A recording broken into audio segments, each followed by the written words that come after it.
10 minutes to go until the top of the hour. We are following breaking news in your Smart Start, starting in the town of Parma, where multiple fire agencies responded to a 2-alarm fire. We are told that this happened around 3 in the morning around Draffin Road, and the fire broke out in a storage building for Monroe Fluid Technology.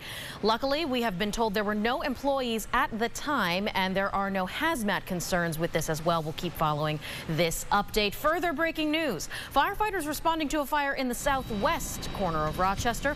Calls for this fire on Farragut Street came in around 2:15 this morning. Details currently limited, but multiple agencies and engines did respond to the scene. Once we get more information about any damages, potential injuries, we will update you here on News 8 as well as on our website, rochesterfirst.com.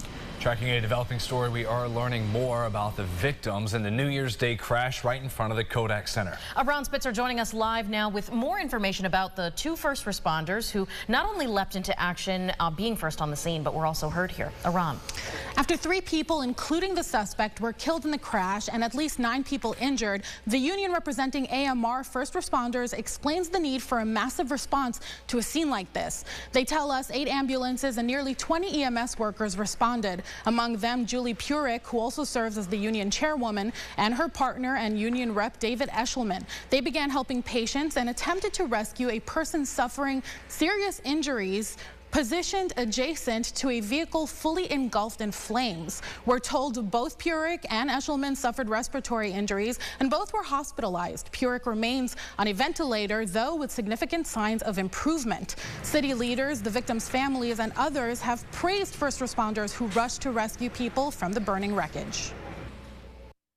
This is a very traumatic experience, not only for the people who experienced this, but also the first responders. Even in the midst of this despicable tragedy, there is a reminder that there still is goodness in this world of the individuals that sprang into action without thinking about their own safety to try to save others.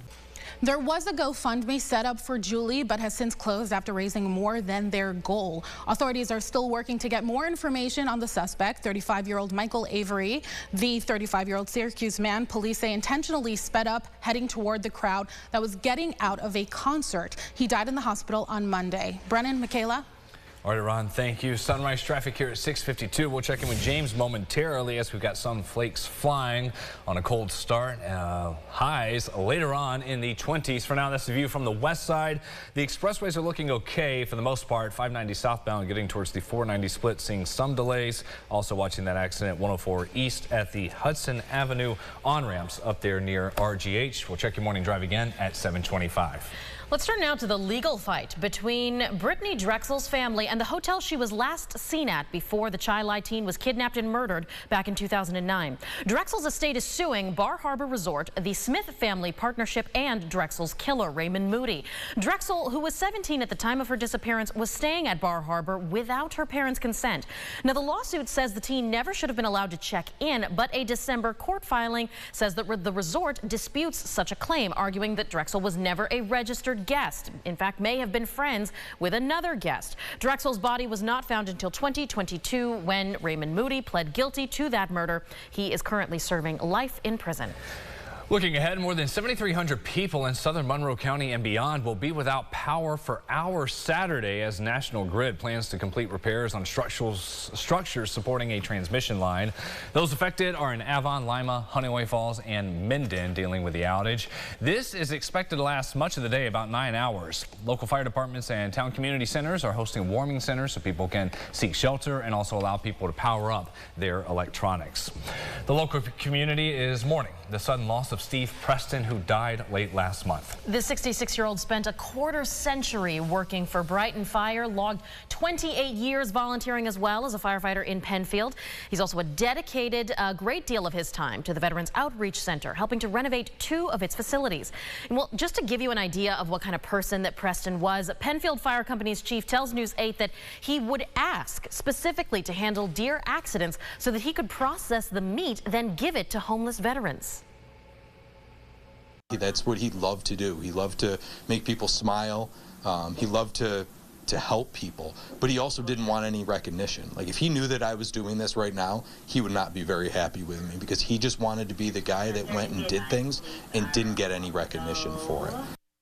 Preston had fought through and survived 3 different types of cancers, and 5 years ago received a kidney from a longtime friend who was also a fellow firefighter. Let's take you inside the Buffalo huddle this morning. 2 Bills have been named to this year's Pro Bowl rosters.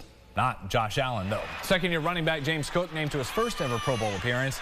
He has the most yards right now of all backs in the AFC. The other named, offensive lineman Deion Dawkins, his 3rd year running that he's been selected to what is the All-Star game.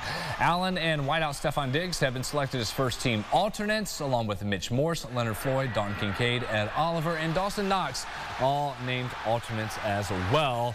Their main focus, though, coming up Sunday night, that huge game in Miami, the division title on the line, swish the fish, and Buffalo into the playoffs regardless, taking the AFC division title. If they lose, might need some help for other results. We've got Buffalo Kickoff Live coming your way from Hard Rock Stadium Sunday morning at 11:30, right here on News 8, your home for the Bills. Yeah, a lot to watch there. Maybe watching some skies for all of the folks who are going to be flying out to that game. Quite a lot of tickets bought, it seems. Yeah, that's right. Should be a fun trip there. A little bit of rain in that direction. We've got snow this morning ending, and cold air is here. Afternoon temperatures in the 20s. Maybe some of the coldest air of the season tonight. Yeah, those wind chills tomorrow morning, 15 or so. Ooh, feel it. Wow. All right, thank you, James. Thank you for watching us here at Sunrise. We'll see you back here in 30. Thanks for sharing your morning with us. Follow News 8 wherever you are, on RochesterFirst.com, Facebook, Twitter, and on our app for news and weather.